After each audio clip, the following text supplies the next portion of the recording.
विश्वनाथ जी दिल्ली से। जय जगन्नाथ। जय विश्वनाथ, जय जगन्नाथ जी। बोलिए, क्या प्रश्न है? कर्म क्या है, विकर्म क्या है, अकर्मण्य क्या है, कर्म को अकर्म और कर्म को कर्म योग में कैसे बदला जा सकता है, अकर्म को कर्म योग भी कहा जाता है क्या, हम कर्म की गति को कैसे जान सकते हैं? कर्मणा गहनो गति, पहली बात समझे। जो हम वासनाओं से प्रेरित होकर के क्रिया करते हैं उसे कर्म कहते हैं। जो शास्त्र से प्रेरित होकर के क्रिया करते हैं उसे शुभ कर्म करते हैं। जो हम वासनाओं से प्रेरित करते हैं ना, जैसे हमारे अंदर काम की, क्रोध की, लोभ की, मोह की वृत्तियां हैं, तो उनसे पहले अंदर संकल्प विकल्प बनता है, फिर जो क्रिया होती है वो कर्म बनता है, वो अशुभ हो जाता है। और जो शास्त्र सम्मत होता है वही काम शास्त्र सम्मत भोगा जाए, वही क्रिया शास्त्र सम्मत हो तो शुभ हो जाता है। शुभ और अशुभ ये जब तक होते रहेंगे तब तक हमारा जन्म और मरण होता रहेगा। अब पहली बात तो हमें निषिद्ध कर्म का त्याग करना है और शुभ कर्म का कर्ता भाव त्याग करना है, तो अकर्म हो जाएगा। कर्म होते हुए भी वो शुभ कर्म आपको बांध नहीं पाएगा। जैसे भगवान ने कहा अवश्य में भोक्तव्यम कृतम कर्म शुभाशुभम, दो प्रकार के कर्मों की बात कही, शुभ और अशुभ कर्म। जो अकर्म है वो अकर्ता के द्वारा होता है, कर्ता के द्वारा नहीं। जो अकर्ता है क्या करता है? गुणानुगुण वर्तन्ते मनुष्या पार्थ सर्वसा। गुणों की प्रेरणा से प्रकृतिजन्य करण और उन्हीं से क्रियाएं हो रही, मैं दृष्टा मात्र हूं। तो शुभ कर्म कर्ता भाव रहित तो अकर्म हो गया। और ये जीवन भर बड़े बड़े महापुरुषों से भी होता रहता है, शुभ कर्म कर्ता भाव रहित। और जो अशुभ कर्म है वो तो वासना से प्रेरित कर्ता भाव से ही है, लेकिन जो शुभ कर्म कर्ता भाव से वो भी बंधनकारक है। वो पुण्य क्षीणे मृत्यु लोके विसंति, लेकिन योग तो नहीं हुआ ना। कर्म योग तब बनेगा जाके जब हमारा कर्ता भाव ना हो, ना हमारा शरीर है, ना हमारी इंद्रियां हैं। ये सब भगवान की दी हुई है और ये सृष्टि भगवान की है, परिवार भगवान का है, इससे सेवा कर रहे हैं और वो सेवा धर्म भगवान को समर्पित है। जब भक्ति मार्ग का भाव लेकर नाम जप करते हुए सारे कर्म भगवान की प्रसन्नता के लिए करते हैं तो बंधन कट जाता है। या निष्काम भाव से संसार को भगवत स्वरूप मान करके, और ये पूरा शरीर इंद्रियां सब भगवान की दी हुई, आपकी थोड़ी है, भगवान की दी हुई ना। ये भगवान की पूरी सृष्टि है, तो प्रकृति के द्वारा जो हमारी सेवा बनी इस वो निष्काम भाव, तो कर्म योग बन जाता है। सुख दुख लाभ हानि जय पराजय इसमें समभाव रखने वाला और संपूर्ण निष्कामता हर क्रिया में, वो कर्म योगी होता है। प्रकृति का जितना भी कार्य हो रहा है प्रकृति से ही हो रहा है। कभी देखा है क्या स्वरूप में कभी कोई कर्ता भाव है क्या? स्वरूप में कभी कोई हलन चलन, कोई अभाव, कोई चाहत, स्वरूप में कभी नहीं। आप थोड़ा समझ पा रहे नहीं हमारी बात? जितना है अंतःकरण और शरीर में है। अंतःकरण और शरीर ये माया द्वारा रचित है, स्थूल शरीर, सूक्ष्म शरीर, कारण शरीर। और आप जो हैं इन तीनों शरीरों को जानने वाले हैं। आपके द्वारा इन तीनों शरीरों में हलचलन हो रही है, पर आप करता नहीं है। जो सबकर परम प्रकाशक जो ही, जैसे विषय का प्रकाश इंद्रियों से, इंद्रियों का प्रकाश मन से, मन का प्रकाश बुद्धि से, और जो बुद्धि का भी प्रकाशक है वो आप है, आत्मा। सबकर परम प्रकाश, लेकिन असंग है वो, कोई कामना नहीं है। तो कामना नहीं है जो हमारे स्वरूप में, उसी बात को हमको साक्षात्कार करना है। ब्रह्मभूता प्रसन्नात्मा न सोचते न कांक्षत। और कामनाएं इतनी हैं अंतःकरण में और उन्हीं से प्रेरित होकर कर्म हो रहे हैं, कोई शुभ कोई अशुभ, और वो उसका कर्ता बन रहा है। तो यही पुनरपि जननम पुनरपि मरणम पुनरपि जननी जठरे शयनम। अब अकर्म हो जाए, कर्म होते हुए भी अकर्म हो जाए, फल देने लायक न रह जाए, वो होता है निष्काम भाव से भगवत समर्पित। तो जैसे भुना हुआ दाना पुनः उसमें अंकुरण नहीं होता, ऐसे जो कर्म भगवत अर्पित होते हैं या जो कर्म निष्काम भाव से किए जाते हैं वो योग बन जाते हैं, और ऐसे जो कर्म किए जाते हैं वो बंधन कारक होते हैं। उसे अवश्य में भोक्तव्यम कृतम कर्म शुभा अशुभम, शुभ और अशुभ। लेकिन वही कर्ता भाव त्याग करके, अब कर्ता भाव ऐसे त्याग देगा, बिना अंतःकरण पवित्र हुए, बिना सदगुरु का सेवन किए, बिना तत्व ज्ञान हुए कर्ता भाव छूट जाएगा क्या? लाख समझाओ लेकिन रहता है ना, मैं खा रहा हूं, मैं देख रहा हूं, मैं पी रहा हूं, मैं चल रहा हूं, मैं सू। और वो पुरुष कैसा होता है? वो देखता हुआ, सुनता हुआ, खाता हुआ, पीता हुआ, चलता हुआ, भोगता हुआ भी कुछ नहीं करता। विषयान ग्रहणन तो मुंचंत हुआ। अब ये टेढ़ी खीर के लिए ही साधना बताई गई है। प्रणिपातेन महापुरुषों के सामने जाओ, साष्टांग दंडवत करो और उनके द्वारा बताई हुई साधना को करो।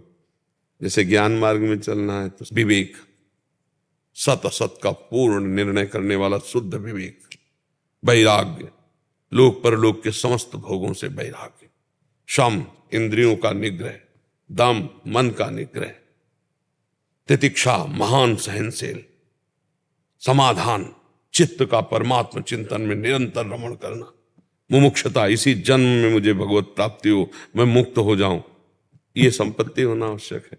भक्ति में निरंतर भगवान कह रहे मच्चित्ता मदगत प्राणा बोधयंता परस्परम कथयंचित माम नित्यम तुष्यंति च रमन्ति च तेषाम सतत युक्तानाम भजताम प्रीतिपूर्वकम ददामि बुद्धि योगम तम इन माम उपयांति ते। हो गया बुद्धि योग।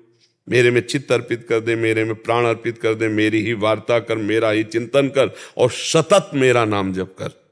अगर सतत जप करेगा तो तुम्हारी बुद्धि मेरे में स्थित हो जाएगी, मैं तुम्हारी बुद्धि में स्थित हो जाऊंगा। योग का मतलब ये होता है परमात्मा स्थिति। भगवान कह रहे मय्येव मन आदस्सो मैं बुद्धि में निवेश है। ये चाहे कर्म योग से चलो तो शरीर इंद्रिय अंतःकरण से संबंध रहित होना है, चाहे ज्ञान योग से चलो तो इससे अलग होना है, और चाहे भक्ति योग से चलो तो इसमें समर्पण योग आ जाता है। ये तो सर्वाणि कर्माणि मयि सन्न्यस्य मत्पराः अनन्ये नैव योगेन माम ध्यानन्ति उपासते तेषाम् अहं समुद्धर्ता मृत्यु संसार सागरात्। समर्पित हो जाए। बिना भगवत समर्पित हुए, बिना निष्काम हुए, बिना स्वरूप बोध हुए योग नहीं बनता है, क्योंकि वो कामना, वासना, इच्छा इसी को लेकर के कर्म होते हैं, और फल पर इतनी आसक्ति होती कि अनुकूल आया तो हर्षित, प्रतिकूल आया तो शोकित, वो द्वंद्वों के अंतर्गत रहता है। लेकिन द्वंद्व विमुक्ता ये स्थिति तो योगी की होती है, कर्म योगी की। और जो सुख दुख समय कृत्वा लाभा लाभो जया जयो, ये कर्म योगी का भाव होता है। सुख दुख में, लाभ हानि में, जय पराजय में समान भाव रहता है। तो जो कर्म की बड़ी सूक्ष्म गति है, पर मोटा मोटा इतना समझ लीजिए कि जब तक करता है तब तक उसका योग नहीं हो सकता, वो बंधन कारक है। चाहे उसे अकर्म कहो, चाहे विकर्म कहो, चाहे शुभ कर्म कहो, चाहे निषिद्ध कर्म कहो, करता है वो बंधा हुआ है ऊंचे नीचे लोकों में। करता हटा सब खत्म। जैसे भुना हुआ बीज कभी अंकुरित नहीं होता, ऐसे उसका कर्म उसे बांध नहीं। करता हटेगा कैसे? भगवान की एक एक सेकेंड में चिंतन वृत्ति बना लो। वो कह रहे हैं मच्चित्ता मय्येव मन आदस्सो मयि बुद्धि में निवेश है, मेरे में मन बुद्धि लगा दो। साफ भगवान कह रहे हैं अनन्यस चिंतयन्तो माम, ठेका मेरा है, योग युक्त मैं कर दूंगा, तो काहे परेशान हो। तेषाम सतत युक्तानाम भजताम प्रीतिपूर्वकम, राधा राधा राधा कृष्ण कृष्ण कृष्ण नाम जप करो। और ये भाव ध्यान में तो इतना तो आ ही जाता है जब परमार्थ में चलोगे कि शरीर तुम्हारा रचा तो है नहीं, ये इंद्रियां तुम्हारी रची तो है नहीं, ये मन तुम्हारा रचा तो है नहीं, ये जगत तुम्हारा रचा तो है, तो व्यर्थ का अहंकार काहे करे। एक ट्रेन चल रही है, उसमें सब बैठे हुए हैं, एक आदमी दौड़ रहा था डिब्बे में। उसे बोले क्यों दौड़ रहा है? बोले अमुक स्टेशन जाना है। बोले बावरे ट्रेन चल रही, तू बैठ जा, तू बैठ जा, ये गुणों का चक्र चल रहा है, गुणानुगुण वर्तनते, सब दौड़ रहा है। अंतःकरण एक क्षण भी बिना क्रिया किए नहीं रह सकता। शरीर हाथ पैर बांध दो तो अंतःकरण से क्रियाएं एक क्षण भी, वो हर समय। और जो समाधिस्थ हो गए महापुरुष, वो क्रिया रहित है, क्रिया करते हुए शरीर से हो रही और वो करता नहीं है। बड़ा मतलब इस समय हमको बहुत बड़ी आवश्यकता पहले अंतःकरण शुद्धि की है, और अन्य साधनों में अंतःकरण शुद्ध होने में बहुत समस्या है। और भगवान नाम जब बहुत जोर कलि में, इसीलिए ये कलिकाल मलायतन मन कर देख विचार से रघुनाथ नाम बिन नाहि नानाधार। किस साधन की, जिस साधन की तरफ देखो विक्षेप ही विक्षेप कलयुग डाले हुए। व्यभिचार का इतना अंदर मांग बढ़ रही है व्यक्तित्व में। आप सब बैठे हो देखने, आप सब बैठे तो भगत ही तो बैठे हो, भक्त होते हुए भी आप देखो मन में कितना इंद्रियों में व्यभिचार दोष है, मांग अंदर की। कलयुग का प्रभाव देखो, युग धर्म का प्रभाव। रसेंद्री का अपना स्वभाव देख लो, जनेन्द्री का अपना स्वभाव देख लो, नेत्रेंद्री का अपना स्वभाव देख लो। हमें लगता है कलिकाल है, नाम जप करो और जितने कर्म करो उनको भगवान को समर्पित करते जाओ। जो जो समय है, समय के अनुसार या एक एक वृत्ति के अनुसार भगवान को समर्पित कर दो, सब मंगल हो जाएगा। चाहे वो हमसे अगर भूल चूक से अशुभ भी हो जाता है, तो जैसे आग में डाला गया चंदन या लोहा या विष्ठा, तीनों आग स्वरूप हो जाते ना। आग भेद तो नहीं रखती ना कि ये चंदन है, ये लोहा है और ये विष्ठा है, तीनों को अपना स्वरूप प्रदान कर देती है। ऐसे साफ भगवान के चरणों का आश्रय लेकर के सब कुछ समर्पित कर दो। ये तो सर्वाणि कर्माणि यत् करोषि, भगवान कह रहे ना यत् करोषि, निपट जाओगे। हम कहाँ तक भेद लगाएंगे। कभी कभी सत्य बोलना भी नरक का हेतु हो जाता है, कभी कभी असत्य बोलना भी बड़ा उत्तम लोकों में जाने का, असत्य बोलना भी बड़ा सूक्ष्म विषय कर्म का है। कई ऐसी घटनाएं हमने शास्त्रों में पढ़ी। एक गौवध के लिए गौ के पीछे जा रहे और सत्य बोलने वाले थे, माला चला, उनका गौ किधर गई, बोले वो है, वो नरक गए। किसी के प्राण बच रहे हैं, आप झूठ बोल दिए तो आपको उत्तम। कई बार हिंसा करने वाला भी वो बड़ा पवित्र हो गया, हिंसा करने वाला मतलब। तो कर्म की बड़ी सूक्ष्मता। यही पूछ रहे थे द्रौपदी जी भीष्म जी से, क्या ये धर्म है? तो कहते थे धर्म का सूक्ष्म स्वरूप युधिष्ठिर जानता है बेटी, बड़ा सूक्ष्म स्वरूप धर्म का है, ऐसे कर्म का बड़ा सूक्ष्म स्वरूप है। सनकादि से एक बार निमि जी ने प्रश्न किया था, वो मौन हो गए थे, उत्तर नहीं दिया। वही प्रश्न जब नवयोगेश्वरों से किया भागवत में, तब वो उत्तर दे रहे हैं। तब उन्होंने पूछा कि पहले मुझे बताओ सनकादि ने क्यों नहीं बताया? बोले उस समय आप अनाधिकारी थे, आज आप अधिकारी हुए हैं, तो आप जो प्रश्न कर रहे हैं उसका मैं उत्तर दे रहा हूं। भागवत में बड़ा वर्णन है और गीता जी में बड़ा सुंदर वर्णन है।